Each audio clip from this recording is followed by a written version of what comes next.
Continuing his Patreon request for me to review the movies of Charlie Chaplin, Justin has now chosen The Gold Rush, and this is quite a special film for me. This was the first Chaplin film I watched, and I instantly became a fan. After viewing The Gold Rush, I wanted to watch everything he ever directed, read up on his life, and saw the biopic with Robert Downey Jr. So as you can probably tell, it made quite the impression on me. The Gold Rush continues many of the elements that are pivotal to Chaplin's abilities as a filmmaker. While it is a comedy, there are still plenty of dramatic stakes in the story as the tramp faces the harsh winters of Alaska. There's also romance, but it plays out differently than what his love stories usually entail. This movie highlights what makes the tramp such a lasting character. Chaplin often depicted the tramp as a good-hearted individual just trying to make his way through a cruel world.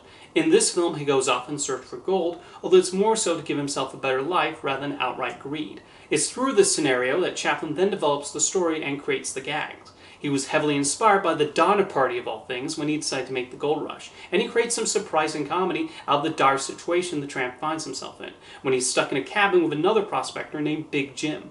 One of the funniest bits has him cook his shoe, and we see the two of them try and eat this unappetizing meal. In another iconic scene, Big Jim hallucinates the tramp as a chicken and tries to eat him. And that was Chaplin in the chicken costume, so the tramp's mannerisms are still there. However, there's also a nice friendship that eventually forms between the two, and it's sweet seeing that play out in their scenes together. Normally, in Chaplin's movies, there's an immediate mutual respect or instant affection when the tramp encounters a nice woman he falls in love with. The Gold Rush alters the formula by portraying Georgia as mean to the tramp for the longest time, including making fun of him behind his back and using him to get back at a man trying to romance her. She's hardly the nicest character, and we see her eventually redeem herself as she grows to recognize how poorly she's treating the tramp. As for the rest of the drama, the snowstorm scenes are appropriately harsh, as are the antagonists who cross the tramp's path. Most of the film was shot at Chaplin's studio, and the production team did a phenomenal job at capturing what the environment of the Klondike Gold Rush might have been like. Chaplin and his frequent director of photography, Roland Tuthrow, make the most of the small cabin where many scenes are set, as well as the feeling of the dance hall where the tramp first meets Georgia. When you look at his career, you see a filmmaker always growing and learning and seeing what he could do better with his next movie. Prior to The Gold Rush, he directed his first dramatic film, A Woman of Paris, and while that movie was not well liked by the public, you do see the techniques he brought to that film applied to his later comedies, including this one. Probably the most exciting scene in the movie is when the cabin ends up bouncing on a cliff, and Chaplin expertly portrays the fright Big Jim and the tramp are feeling in that moment. It's an impressive special effects shot for 1925, with the danger very apparent on screen. Another famous scene in the movie is the roll dance. Even though it's a dream sequence, the joy and excitement the tramp is feeling and Chaplin's amazing use of the bread rolls makes it such a sweet moment before he's sent back to reality and find out Georgia has not gone to his New Year's Eve party.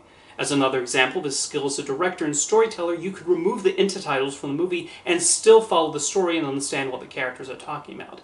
He understood film as a visual medium and used it appropriately. Something I should mention is that there are two versions of The Gold Rush. There's the original silent version released in 1925, which is what I revisited for the purposes of this review, and then in 1942, Chaplin re-edited the movie by adding narration and sound effects, composing a musical score, and cutting out a few scenes. This is partly an attempt to see if his older movies could still find favor with an audience who had now grown completely accustomed to talkies. It's not a bad way to watch the film, but I do recommend the silent version more. The Gold Rush ultimately works thanks to the incredible skill Chaplin showed in staging the comedic gags and mixing them with the dramatic scenes and even a few special effects heavy sequences. It might be surprising they took a subject matter as grim as the Donner Party and turned the ill-fated expedition into comedic material, but there has often been a dark underbelly in a lot of Chaplin's work. He seemed to recognize the absurdity of humankind and wanted to uplift people by showing they could be like the tramp and rise above the cruelty of the world. The Gold Rush deserves its status as another one of Chaplin's remarkable filmmaking achievements. If you've seen the movie, let me know what you think in the comments, and thank you for the request, Justin.